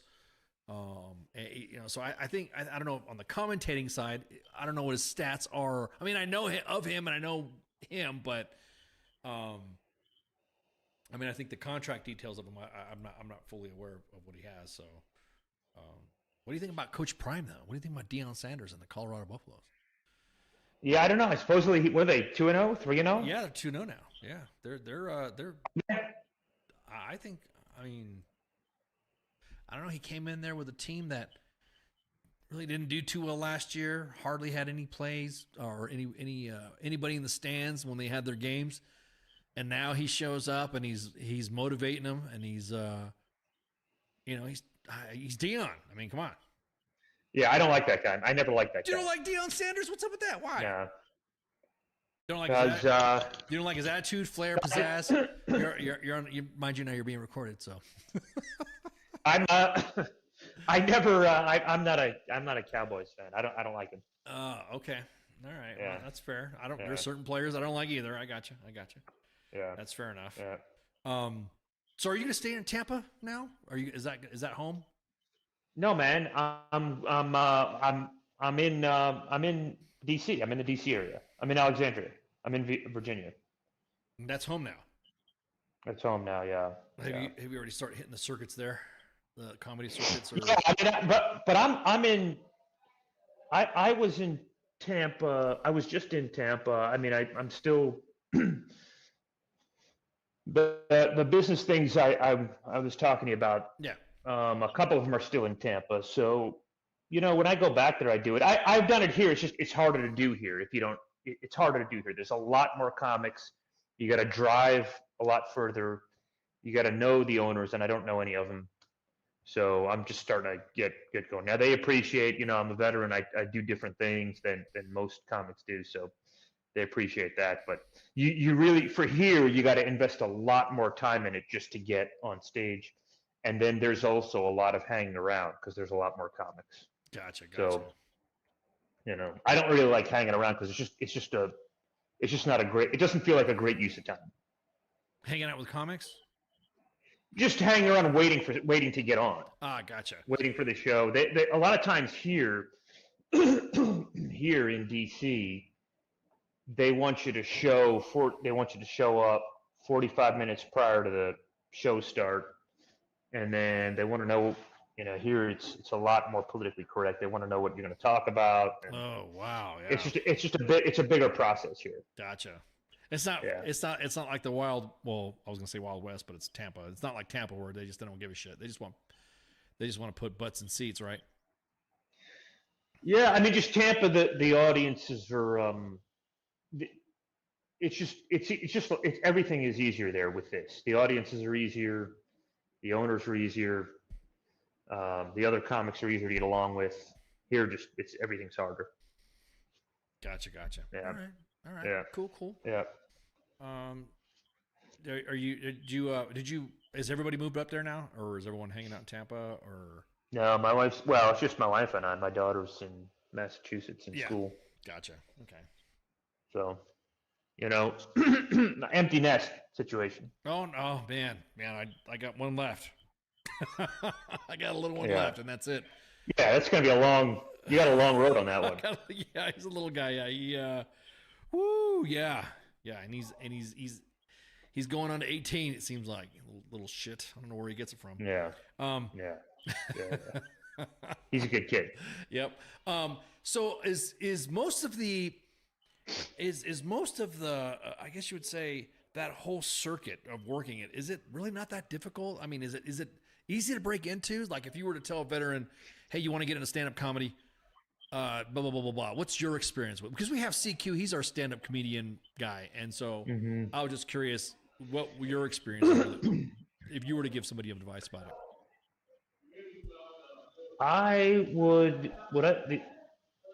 I guess for me it was just different. I just immediately felt I knew how to do it. And Gotcha. So I think what I've seen here in DC here is a lot of these comics don't work. They don't write. They don't really work on their act. And so you see them one night, they're doing the same 7 minutes at the next show. And, you ask around, they've been doing the same 7 minutes for a year and a half. And so I think that you could really differentiate yourself if you write. You could really get good at it. I think you just got to write. And so I write all the time anyway. I'm a writer anyway. I think that you've got to work at it to understand what what pops. Like I said, the element of surprise is always, even go back to the comedic elements in Shakespeare. They're based on surprise. And so understanding what pops into mind in that sense, what Right. word packages, how to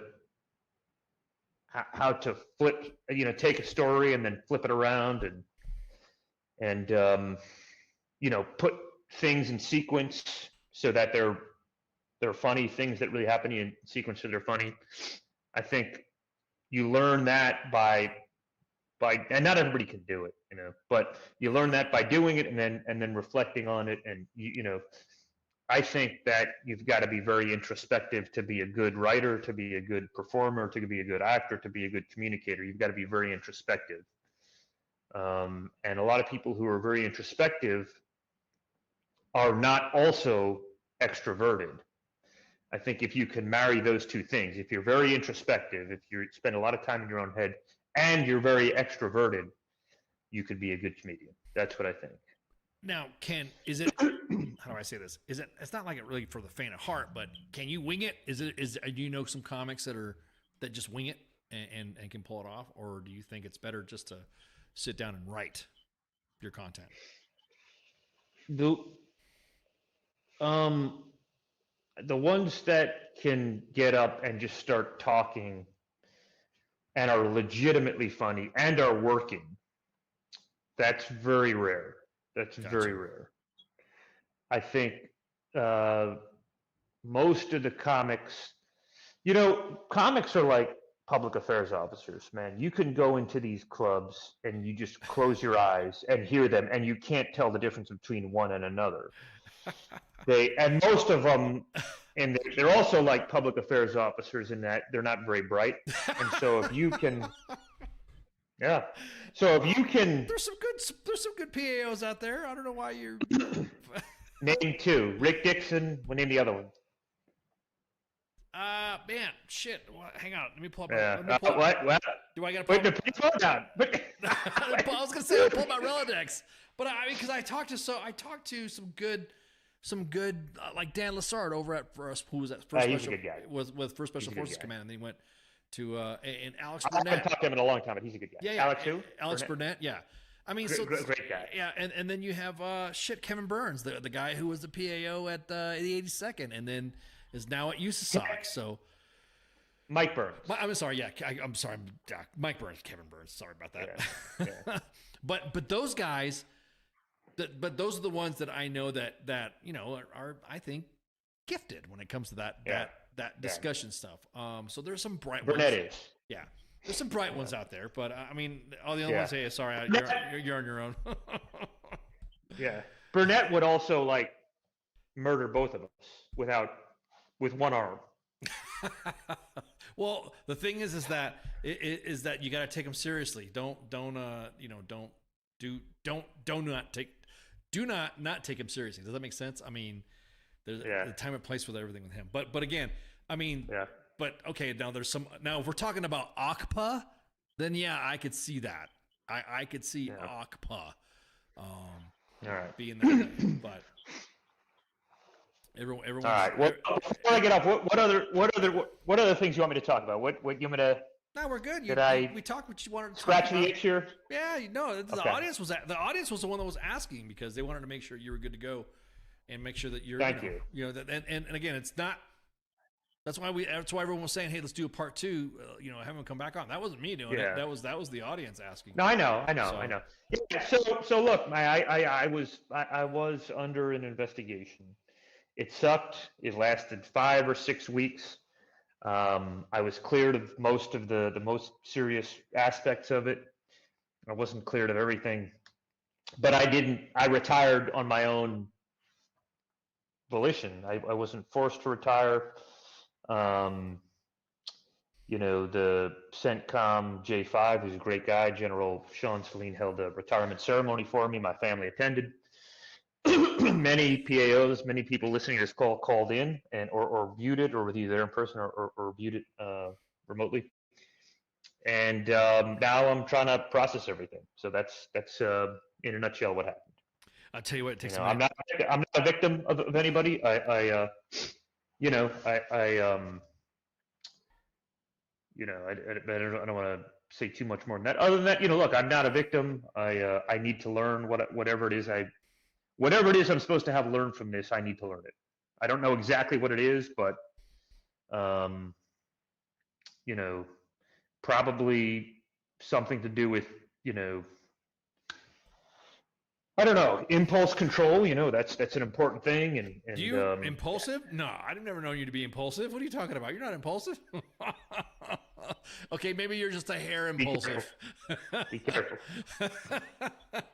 I remember those late. Well, I remember when we were all we were all in serving, and I would get some crazy phone calls from you going,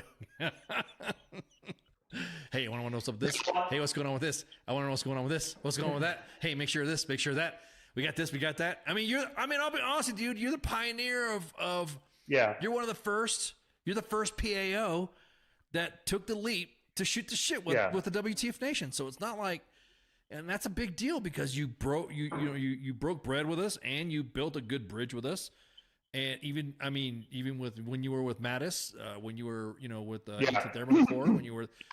That's right. I mean, everyone. I forgot about that. Mattis. Okay, you want to know who Mattis was? Jose. There you go. There's your. That's how you always said, Ken. How did you know that? The only person that told me that was a sec def. Yeah, well, he's Jose. There you go. There. No, actually, he's Dan.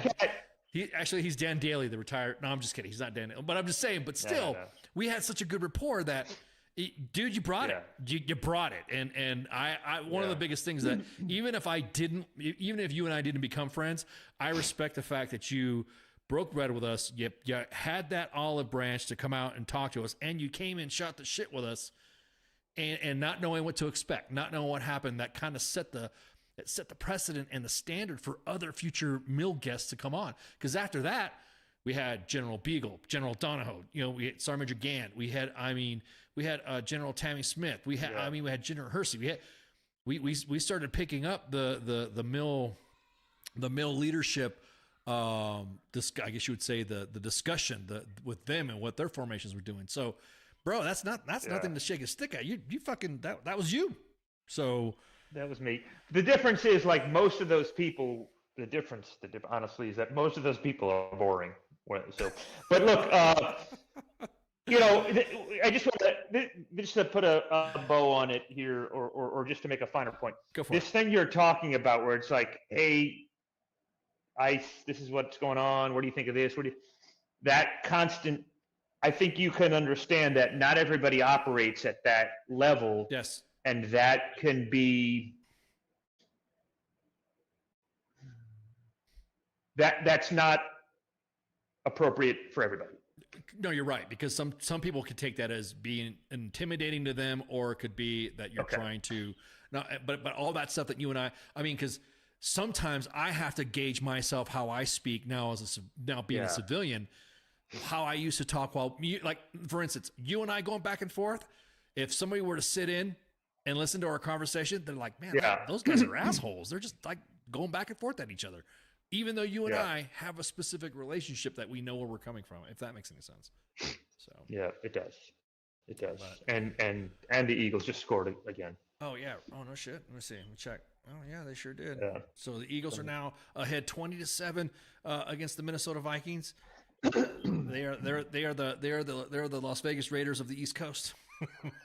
They'll do good for a couple games. What? Somebody told me one time that the Eagles were the Raiders of the East Coast. Because you think they're going to be doing good. I know what that means. They're going to tank at the end of the year. They'll tank. No. You don't think they will? They went to the Super Bowl last year. I don't know. I think San Francisco is going to be good. I think Dallas is going to tank. I don't think the Eagles are that good. Right. But they went to the Super Bowl last year. I actually never thought they were that good. Yeah, that's true. I can see that. I can see yeah. that. All right, man. Well, we're gonna. All right, bro. We're gonna go. We're gonna hang on for a second. I want to keep chatting with you for a second. Guys, Joe Buccino, thanks again for hanging out with us, man. This is awesome. I appreciate you shooting the shit, and you're always welcome to come back. So it's not like you can. Yeah, no, I do know that, and I have much love, only love for WTF Nation. Of course, and we love you back. All right, guys, we're gonna go ahead and take a break right quick. Me and Joe are gonna shoot the shit, and then I'll be right back so we can do some housekeeping. So y'all come back, hit the head, smoke if you got them shots. Hey, this is SEAC retired John Wayne Troxel. You're listening to WTF Nation Radio, the station of choice for all of the badass MFers on the planet. The voice of U.S. Army, WTF Moments. This is WTF Nation Radio.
If you bleed, you won't feel it, and you won't see nothing at all.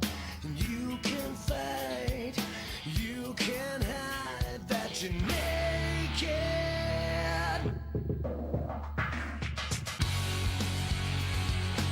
If you bleed, you won't feel it, you won't see me at all.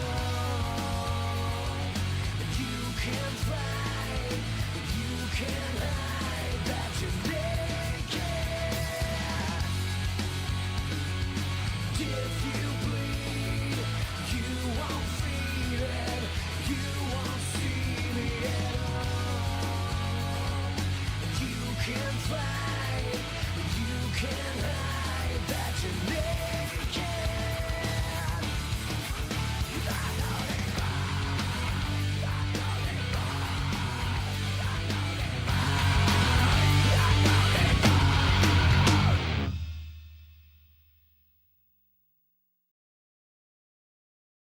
There's a lot of tough talk on Twitter, but there's not a lot of real talk. The voice of U.S. Army, WTF Moments. This is WTF Nation Radio. WTF Nation Radio.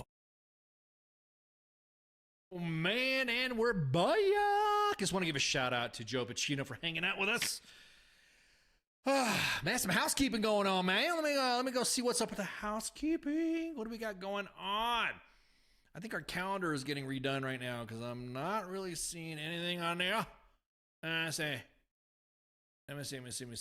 No, we got tomorrow. Oh, first off, tomorrow is the first day of Hispanic Heritage Month. So please bust out your sombreros and it's a celebration.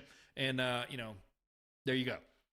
Watch your Raider game. I'm not saying that a lot of Latinos are predominantly Raiders fans, but I'm just saying that's just me.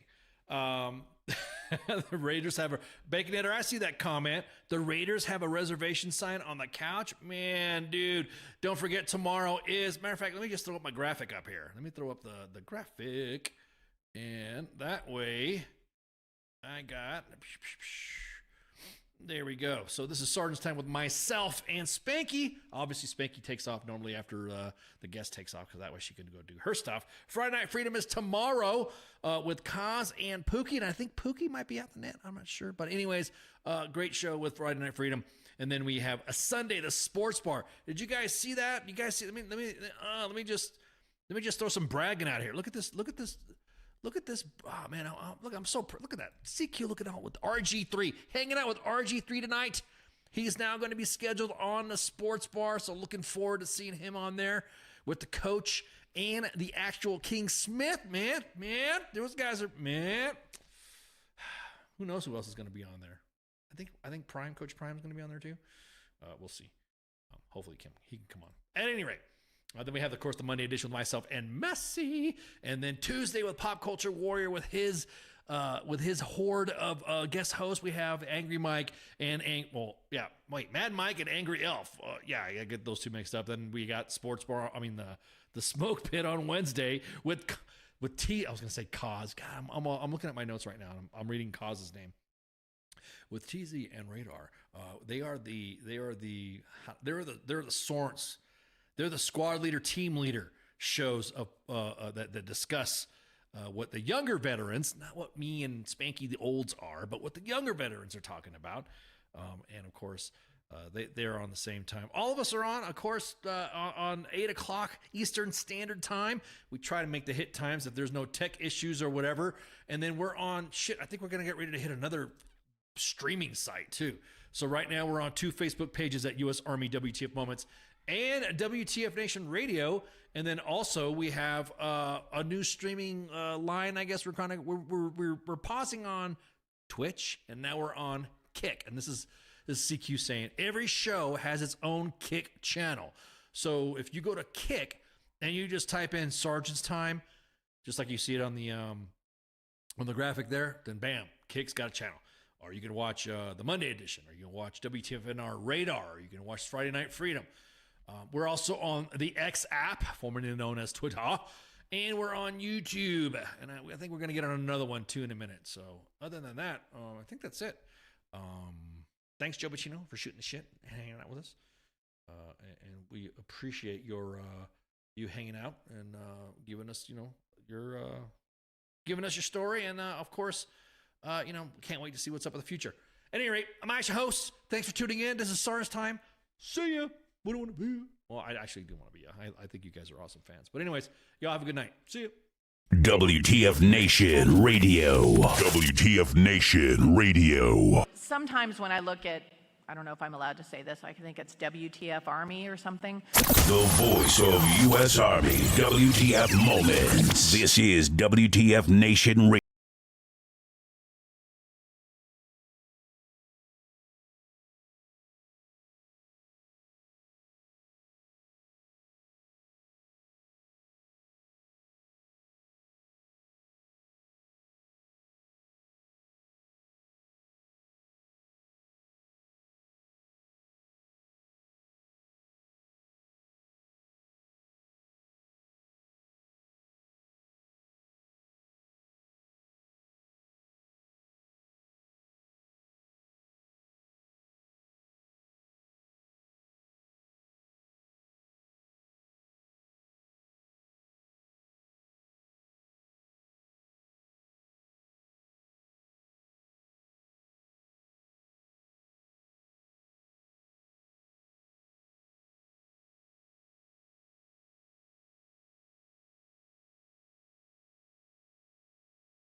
stated on WTF Nation Radio is to be considered the opinion of the person that stated it, and not an official representation of WTF Nation Radio or U.S. Army WTF Moments. Price does not include tax, title, or license. Some assembly required. Each item sold separately. Batteries not included. Objects in mirror are closer than they appear. If conditions persist, contact a physician. Individual results may vary. Keep out of the reach of children. Avoid prolonged exposure to direct sunlight. Keep in a cool, dark place. And please enjoy the show. Shots.